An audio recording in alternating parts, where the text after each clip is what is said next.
Putin ने Europe और America को फिर से धमकी दी है। पुतिन ने कहा कि दुश्मन देश यूक्रेन की तरह जल्द तबाही झेल सकते हैं। पुतिन की धमकी ऐसे वक्त में आई जब यूक्रेन युद्ध में ब्रिटेन और फ्रांस के सैनिकों के शामिल होने के सबूत मिलने का दावा किया जा रहा है। तो वहीं ट्रंप ने चीन के राष्ट्रपति से मुलाकात के बाद युद्ध को जल्द खत्म करवाने का दावा भी किया है। हालांकि ज़ेलेंस्की ने चीन पर ही रूस की मदद के आरोप लगा दिए हैं, जिससे ट्रंप का प्लान फिर खतरे में पड़ गया है। ये रिपोर्ट देखिए।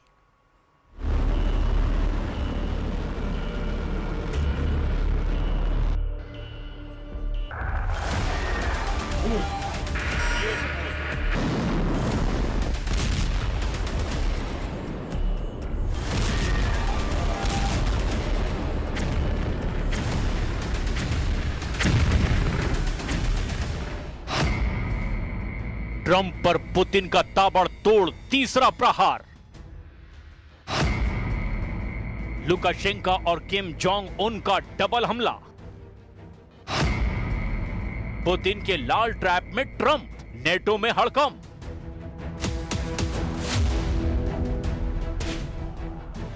युद्ध का मैदान हो या प्लानिंग, पुतिन ने ट्रंप को बहुत पीछे छोड़ दिया है। ट्रंप जहां युद्ध समझौते का क्रेडिट लूटने में लगे हैं, वहीं पुतिन ऐसा गठजोड़ बना रहे हैं जिसे देखकर सुपर पावर के होश उड़ गए हैं। पहले पुतिन ने ट्रंप से वॉर डील तोड़ दी, फिर पुतिन ने अनलिमिटेड रेंज की एटमी मिसाइल फोड़ दी। इसके बाद पुतिन ने लुकाशेंको और किम जोंग उन के जरिए ट्रंप को डराया और अब पुतिन ने ब्रिटेन और फ्रांस को दहलाने की धमकी दे डाली है। नेटो और यूरोप के देशों पर पुतिन के हमले किसी भी वक्त शुरू हो सकते हैं, क्योंकि यूक्रेन ने पुतिन के मिसाइलों की काट फाइटर ड्रोन को बना लिया है। पुतिन के हथियार गोदाम और तेल डिपो को ज़ेलेंस्की के बारूदी ड्रोन तेजी से जला रहे हैं।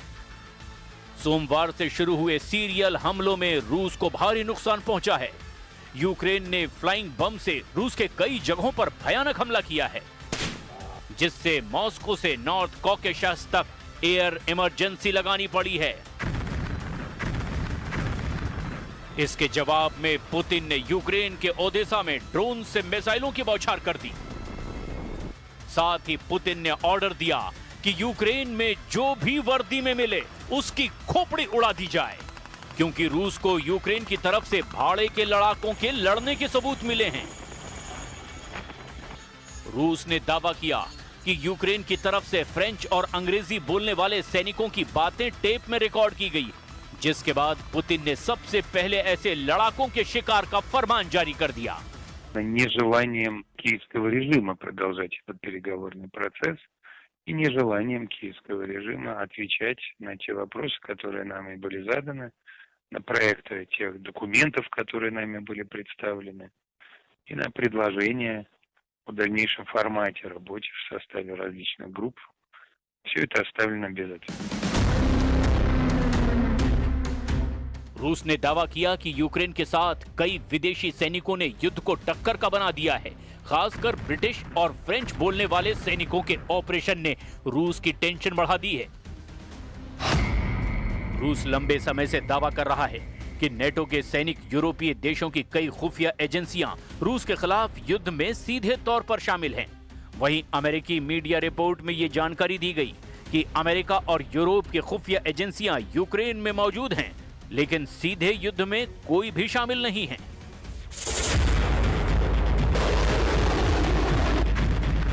अमेरिका, यूरोप और नेटो देश खुलकर यूक्रेन को हथियार से मदद पहुंचा रहे हैं।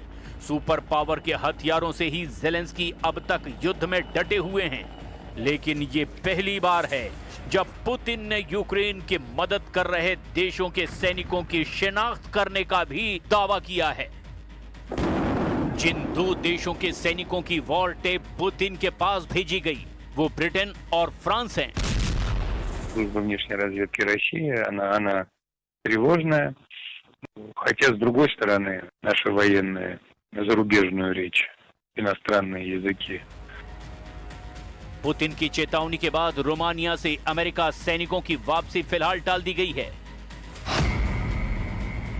बुखारेस्ट के ब्लैक सी कोस्ट के पास मिहाइल कोगलनेसियानु एयरबेस पर अमेरिका के 1000 सैनिक तैनात हैं, जिनकी अमेरिका वापसी का ऐलान ट्रंप ने पहले ही कर रखा था।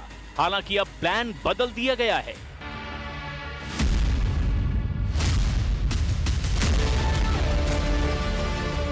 उधर पुतिन के खिलाफ बुल्गारिया ने भी मोर्चा खोल दिया है। बुल्गारिया ने यूरोप को सप्लाई करने के लिए 1 बिलियन